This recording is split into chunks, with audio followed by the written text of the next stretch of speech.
Prashant Damle sir आणि वंदना गुप्ते यांच्याबद्दल मी काय सांगणार, खरं तर हे जगालाच माहिती. दामले सरांबद्दल म्हणाल तर त्यांच्याबरोबरचं हे माझं दुसरं नाटक आहे, ते निर्माता असलेलं.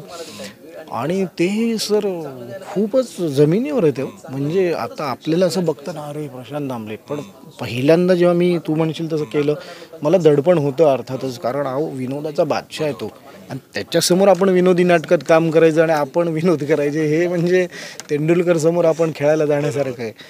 तर ते दडपण तेव्हा होतंच, पण ते इतकं ईज करून टाकतात ना समोरच्याला.